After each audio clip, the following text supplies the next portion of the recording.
दिल्ली से पटना आने वाली ट्रेन, वहाँ पे एक लड़की रहती है और एक लड़का रहता है।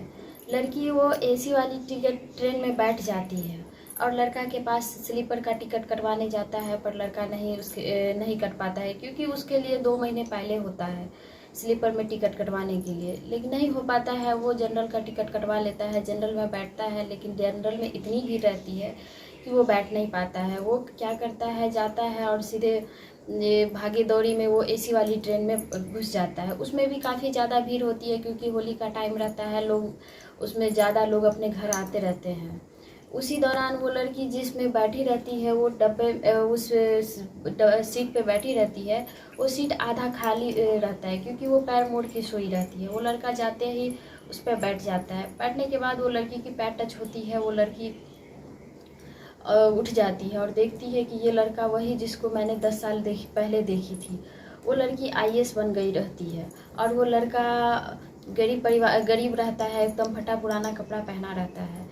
इसके बाद वो लड़की घर जाती है। उसके बाद लड़का उससे एक दूसरे से बात करते हैं और बात करने के बाद एक दूसरे की शादी होती है। और हेलो दोस्तों, नमस्कार। मैं मीरा राज आप लोगों के बीच एक सुंदर सी कहानी ला रही हूँ, जिसमें बहुत अच्छी कहानी है, एक लड़की कैसे आईएएस बनती है।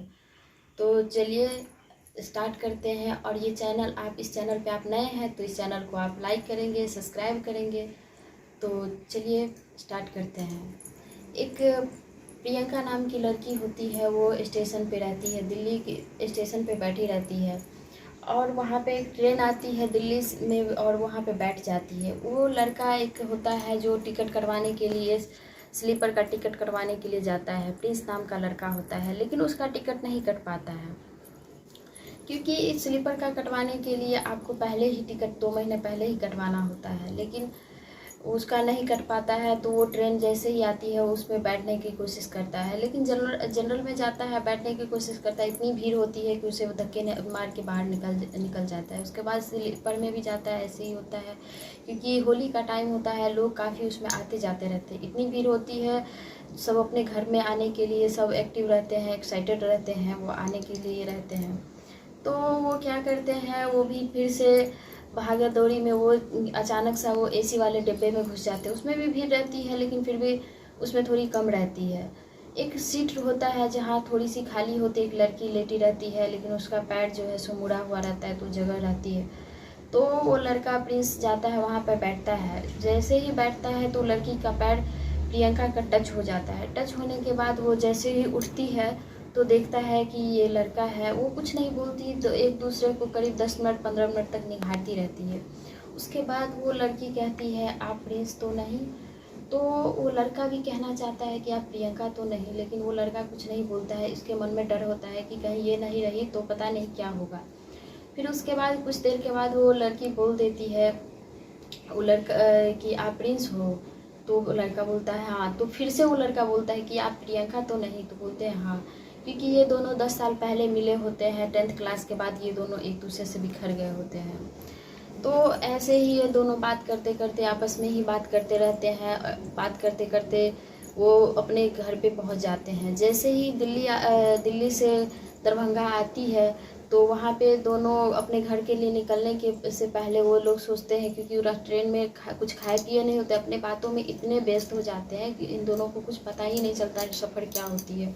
सफ़र में ऐसे ही कट जाती है। जैसे ही जाते हैं होटल में दोनों एक साथ खाते हैं। तो प्रियंका बोलती है कि मैं पैसे दे देती हूँ। प्रिंस बोलता है कि मैं पैसे दे देता हूँ। तो प्रिंस बोलता है कि मैं तो कमाता हूँ। तो प्रियंका बोलती है कि मैं भी तो कुछ दिन बाद कमाने लगूंगी, तो मैं ही दे देती हूँ। तो प्रिंस बोलता है कि चलो कोई बात नहीं, जब तुम कमाना तो दे देना।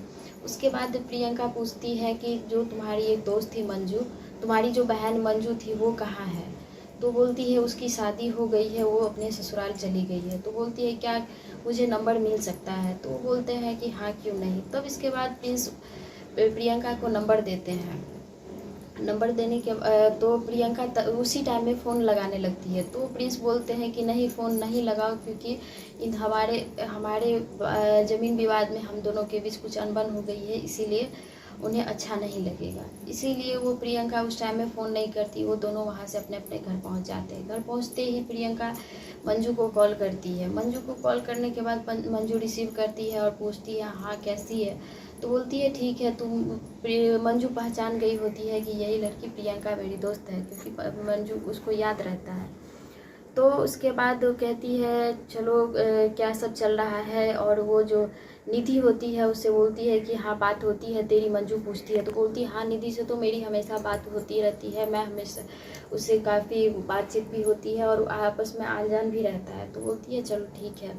उसके बाद बोलती है मंजू बोलती है कि तुम्हें ये नंबर कहाँ से मिला। तब वो बोलती है कि मुझे प्रिंस ने नंबर दिया है। मंजू बोलती है कि 2 हंसों की जोड़ा मिल गई। तो बोलती है प्रियंका बोलती है नहीं ऐसी कोई बात नहीं है। उसके बाद बोलती है कि हाँ तुम्हें प्रिंस बहुत याद करते रहते हैं। तो बोली ऐसा क्या, देखो क्या हुआ।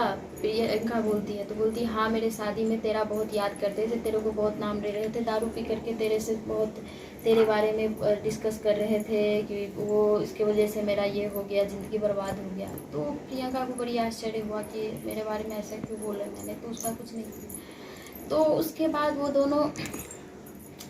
दोनों आपस में ऐसे ही इंटरेस्ट लेकर के प्रियंका पूछ रही होती है। तो बताती है इसके बाद ये बोलती है कि वो पढ़ाई क्यों छोड़ दिए।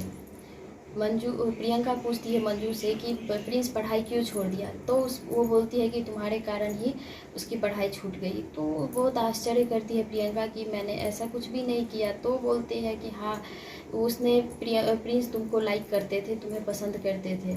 तो बोले उसने मुझे बताया क्यों नहीं, प्रिंस मेरे को बताया क्यों नहीं। तो वो कहते हैं कि देख वो मेरे हाथों लेटर भेजे थे तुम्हारे लिए, लेकिन मैं तेरे से इतनी नाराज़ थी कि मैं वो लेटर मेरे को भेजे प्रिंस दिए, लेकिन रास्ते में ही मैं फाड़ के फेंक दिया। उसके बाद प्रिंस को मैं बदली कि प्रियंका ने तुझे मना कर दिया है। वो प्रिंस बहुत उदास हो गया, उसके बाद कुछ नहीं बोला। तो तुम्हें याद है निधि का एक भाई है। तो बोलती हाँ जानती हूँ। वो भाई जो है सो उसका प्रिंस का दोस्त है। तो बोलती है हाँ दोस्त होता है। प्रिंस एक दिन प्रियंका के लिए लेटर भेजने की कोशिश करता है और अपनी दिल की बात कहता है। तो प्रिंस का जो दोस्त होता है वो कहता है कि चलो ठीक है, तुम एक काम करो, ये लेटर मुझे दे दो, मैं जैसे तैसे प्रियंका के पास पहुंचा दूंगा। तो बोलता है ठीक है। तो प्रिंस एक लेटर लिखता है और वो लेटर में अपने बारे में प्रियंका से जो प्यार करता है उसके बारे में लिखता है। तो उसके बाद वो जो निधि का जो भाई है उसको देता है। निधि का भाई क्या करता है, वो अपनी बहन को देता है, क्योंकि निधि और प्रियंका एक दूसरे का दोस्त होती है, काफ़ी आनजान होती है, दोनों के पास काफ़ी लगाव होता है, बराबर आती जाती रहती है। तो क्या करते हैं, प्रिंस देते हैं अपने दोस्त को। वो दोस्त उसका जो प्रियंका की दोस्त और निधि जो दोस्त होते हैं, वो निधि अपने भाई जो देते हैं उसको लेटर, वो अपने दोस्त को ना दे करके अपने बॉयफ्रेंड को देती है। यानी कि जो बॉयफ्रेंड जो प्रियंका का जो भाई होता है वो निधि का बॉयफ्रेंड होता है। वो लेटर उसको दे देते हैं। देने के बाद ये लेटर जैसे ही प्रियंका के भाई को पहुंचता है, प्रियंका के भाई को बहुत गुस्सा आता है और प्रिंस को बहुत मारता है, बहुत पीटता है। उसके बाद ये बात उसके पापा को पता चलता है। जैसे ही प्रिंस पिता को पता चलता है, प्रिंस के पिताजी उससे बहुत नाराज़ होते हैं और उसके बाद प्रिंस को इतना बुरा लगता है। बहुत पिटाई लगने के बाद प्रिंस अपना घर छोड़ करके चला जाता है। उसी टाइम में कोई दिल्ली जा रहा लड़का होता है, उसी के साथ वो चला जाता है। वहीं पे छोटा मोटा काम करता रहता है और 200-400 का रोज़ कमा लेता है। उसी से वो अपना गुजारा करने लगता है। लेकिन 4-5 महीना बीत जाता है। उसके बाद वो घर आता है फिर से इंटर में एडमिशन करवाने के लिए, लेकिन उस टाइम में वो समय निकल गया होता है। तो अपना एडमिशन कैसे करवाता, इसको वहाँ पे कॉलेज में एडमिशन नहीं मिलती है। फिर वहाँ से वो रिटर्न चला जाता है। फिर कुछ दिन के बाद वो फिर कमाने लगता है। फिर एक बार और कोशिश करता है कि हम करें, फिर से पढ़ाई स्टार्ट करें, लेकिन फिर से नहीं हो पाता है। सर उसको मना करते हैं कि इतना दिन गैप होने के बाद तुम्हारा एडमिशन नहीं होगा। उसका एडमिशन नहीं होता है, वो छोड़ के चला जाता है। वो वहीं पे कमाने खटाने लगता है, वहीं पे सब कुछ करने लगता है। फिर इसकी पढ़ाई वहीं पे ख़त्म हो जाती है। उसके बाद इतनी बात सुनने के बाद प्रियंका को बहुत दुख होता है। उसके बाद तुरंत वो फ़ोन करती है प्रिंस को और कहती है कि कैसा है। बोलती है ठीक है।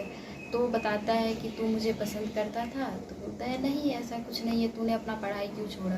तो कहता है कि नहीं ऐसे ही कुछ नहीं, उसके बाद ये दोनों की बात होने लगती है और ऐसे ही होते होते वो बोलती है कि तू मेरे साथ होली नहीं खेलेगा। तो वो बोलता है कि चलो ठीक है, तुम बोलती हो तो आ जाना।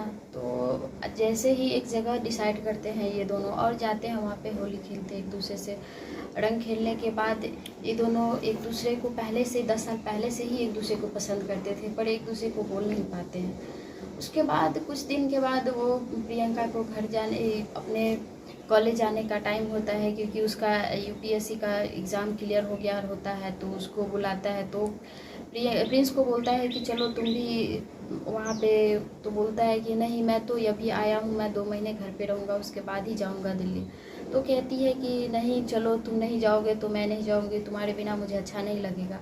ऐसे बहुत ज़बरदस्ती करती है, बहुत फोर्स करती है। तो प्रिंस जाने के लिए रेडी होता है, दोनों जाते हैं वहाँ पे। प्रियंका अपने रूम पे ले जाती है और उसको वहाँ पे चाय नाश्ता करवाती है। उसके बाद प्रियंका अपने जहाँ उसको जाना होता है, जहाँ उसको पोस्टेड होती है, वहाँ पे चली जाती है। और पोस्टेड जाने से पहले उस पर उसमें ये लिखा होता है कि हस्बैंड का देना है या पिता का देना है। तो वो लिखती है, प्रिंस को बोलती है कि प्रिंस देखो, ऐसा ऐसा है कि हम तुमसे शादी करना चाहते हैं। तो प्रिंस बोलता है कि तुम मुझसे शादी करना चाहती हो, तुम कहाँ आई, इसमें कहाँ ये। तो बोलती है तू बस इतना एक काम कर कि तू बस हाँ बोल। और इतना में ही जैसे ही दोनों घूम रहे होते हैं, कहीं बाजार जाते, कहीं खाते पीते, तो उसके गांव के जो लड़का था वो देख लेता है प्रिंस को खोए खोए रहता है, ज़्यादा इधर उधर लड़की के साथ भी घूमते हुए देख लेता है। जैसे ही देखता है वो प्रिंस के पिता को फ़ोन करता है। प्रिंस के पिता को बहुत दुख लगता है कि मेरे बेटे फिर ऐसे गलती कर रहे हैं।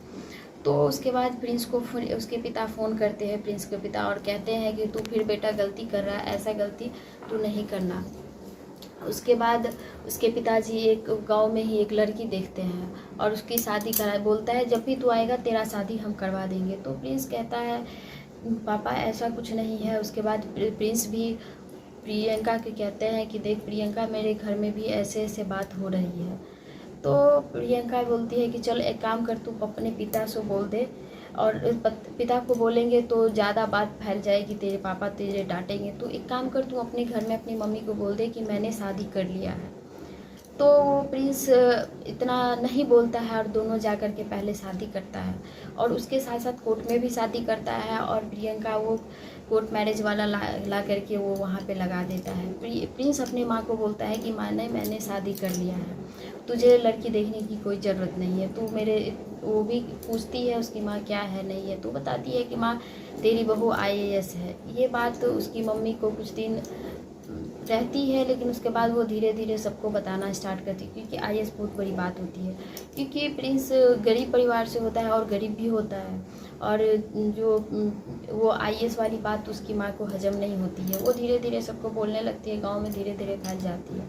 जैसे ही फैलती है तो प्रियंका के घर के उसके पिता तक बात पहुँचती है। तो प्रियंका के पिता बोलते हैं कि क्या जो हम सुन रहे हैं ये बात सही है। तो प्रियंका बोलती है कि हाँ पिताजी ये बात सही है।